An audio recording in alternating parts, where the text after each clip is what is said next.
Let's dive right into this explainer, because today we are looking at a truly fascinating clash of philosophies in the premium EV market. We've got two completely distinct visions of tomorrow going head-to-head. In one corner, there's the incredibly elegant Mazda Arata concept, and in the other, the hyper-innovative AVATR 07. It really all boils down to one fundamental question. Do you want to drive the car, or do you want the car to drive you? That right there is the ultimate dilemma facing anyone looking to buy a premium EV today. And as we're going to explore, these two crossovers answer that exact question in completely opposite yet equally compelling ways. Here is our roadmap for today. 1. Two visions of tomorrow. 2. Design, elegance versus aggression. 3. Performance, the numbers game. 4. Cockpit versus command center. And finally, 5. The final verdict. Okay, let's kick things off with Section 1, Two Visions of Tomorrow. This matchup perfectly captures the grand divide in the modern automotive world.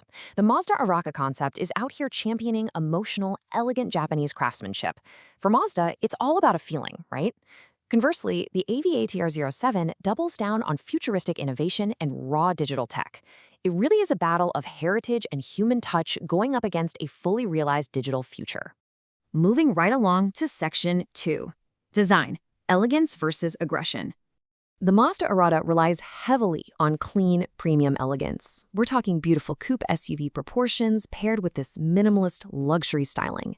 It's crafted with a very strong, driver-focused identity that honestly feels timeless and mature. It doesn't need to shout to get your attention, you know? But there is a risk here. Some younger buyers might actually find it a little too conservative, maybe a bit less exciting compared to the hyper-futuristic styling of its Chinese EV rivals.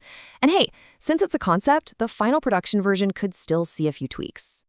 On the flip side, the AVATR 07 literally looks like a digital spaceship. It boasts this stunning tech-oriented exterior with incredibly advanced lighting design. The result? Extreme, attention-grabbing road presence. It is wildly modern and highly experimental. But just like with all cutting-edge fashion, there's a trade-off. Its heavy dependence on screens and super aggressive styling runs the risk of aging a whole lot faster than the classic lines of the Mazda. It's built to turn heads right now, today. All right, Section 3, Performance, the numbers game. Just looking at the raw specs, the AVATR 07 completely dominates the sheer output numbers. I mean, 578 horsepower and an absolute mountain of torque at 850 newton meters, that easily eclipses the Mazda's 510 horsepower and 700 newton meters. This setup makes the AVATR an absolute highway touring powerhouse. But a very interesting narrative starts to emerge when we dig just a little bit deeper. That advantage for the AVATR extends right down to the battery. It packs a massive 93.4 kilowatt-hour pack, which towers over Mazda's 80 kilowatt-hours. That translates to an impressive 710 kilometers of range for the AVATR compared to the Mazda's 650. So if your main priority is long-distance EV use and squeezing out maximum range, well, this makes your decision pretty clear. But wait a second, yes, the AVATR has more power and a bigger battery. But let's talk about acceleration.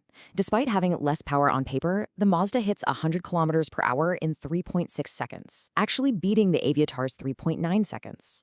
Why does this matter? Well, it proves the Mazda is likely a much lighter vehicle. It's more agile, and it's specifically tuned for faster acceleration response. Mazda traditionally tunes their cars for handling balance, aiming for genuine driving engagement over sheer brute force, and these numbers back that up completely. Let's move to Section 4, Cockpit versus Command Center. The interior philosophies of these two cars couldn't be more distinct if they tried. The Mazda gives you handcrafted ergonomics. It's a cleaner, far less distracting dashboard that's intensely focused on driver-centric premium craftsmanship. The whole point is to keep you connected to the road. The AVATR, however, pretty much drops you straight into a digital ecosystem. You get an extremely modern digital cockpit, a massive infotainment system, and advanced AI integration. Just keep in mind, it relies super heavily on touch controls, which, can sometimes be a little frustrating when you're just trying to quickly adjust a setting on the fly. And that naturally brings us to ownership expectations, proven durability versus unproven tech. Over the long haul, Mazda leans heavily on its strong global reputation for mechanical consistency, top-tier build quality, and reliability. They are promising a much easier long-term ownership experience. AVATR trades that proven durability for cutting-edge innovation. Think potentially faster charging tech and way better autonomous features, but we have to acknowledge that this level of innovation carries higher software dependency risks, potential glitches, and frankly, unproven long-term reliability. Which brings us to our last stop, Section 5, the final verdict. The source material we reviewed perfectly sums up the Mazda Arata concept with one great phrase: the enthusiast's EV SUV. This perfectly highlights its core focus on premium simplicity, genuine driving enjoyment, and that feeling of emotional ownership.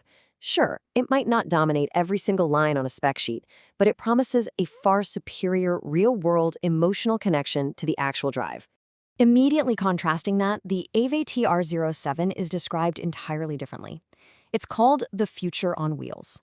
This is a vehicle that fearlessly pushes the boundaries of digital luxury and raw power, giving you this high-tech atmosphere that really does feel like stepping into tomorrow today.